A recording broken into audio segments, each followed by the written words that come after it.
Okay, our hour-long boil is up. We have reached knockout.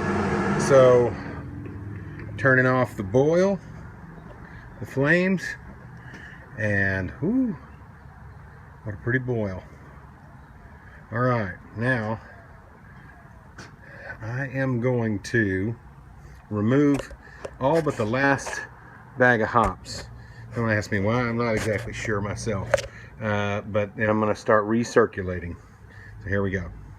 Okay, and I am recirculating through the hose, through the pump, through the chiller, back through the outlet hose. Why am I recirculating? Because I want to sanitize everything that this beer is going to touch before it goes into the fermenter. Namely the pump and the chiller. Because they have had sweet wort going through them. Could already have bacteria growing. Probably not much. But recirculating hot, near boiling wort should sanitize or nearly sterilize everything that the beer is going to touch. And I have already boiled some water in the fermenter that's going to receive the wort. So I'm gonna hook up all of my fittings and hoses and get ready to chill. All right, now we are chilling. I'm using regular tap water going through the counterflow chiller and coming out this side here, and it is pretty darn warm. We're looking at, whoo, I'd say that's 130 degrees or so. So this is really gonna chill it down quick. I better go ahead and cover this dude up. All right, and then after I knock it down pretty good, then I've got an ice water bath with a submersible pump that's going to chill the rest of the batch down. All right, let's see how fast we can get this down. All right, now I have switched from chilling with cold tap water to chilling with ice water with this submersible pump, and it's really bringing it down.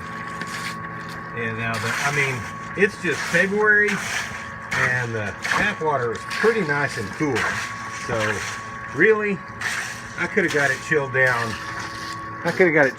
with the tap water, no problem. But this is part of my process now, and so I'm going with it. It should just chill me down that much faster. And I'm already, whoo, man, just barely above body temperature, maybe 100 degrees. So now I've got to look for a few more pieces of gear. Okay, I'm sure I explained all this in the last video, but these old t-shirts and rags, they are soaked in iodophor sanitizer solution. That's just to keep any wild yeast and bacteria out that might want to try to float in there and infect my batch of beer. And I am going to take a peek here and see how cool we are. Let's see here.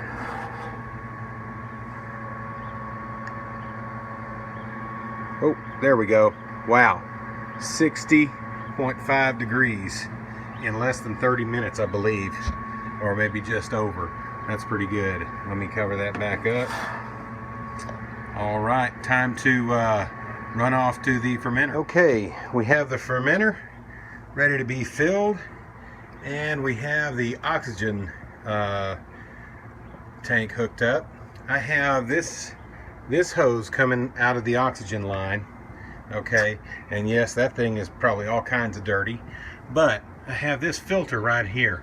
It is filled with cotton balls that have been soaked in iodophor solution, and so this end of the line should be clean oxygen going in.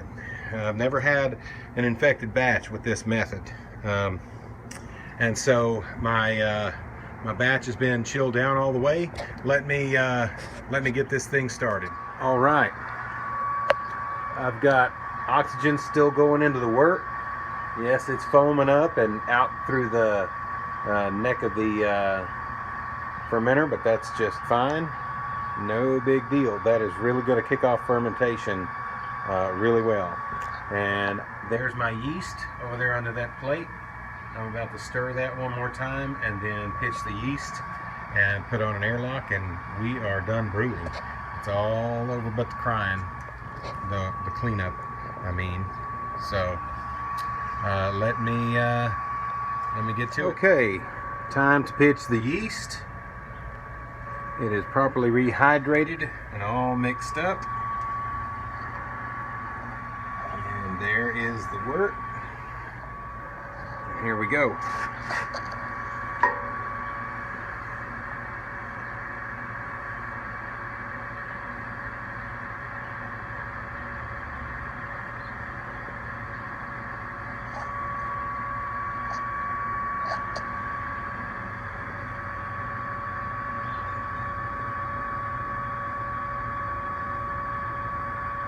Yummy.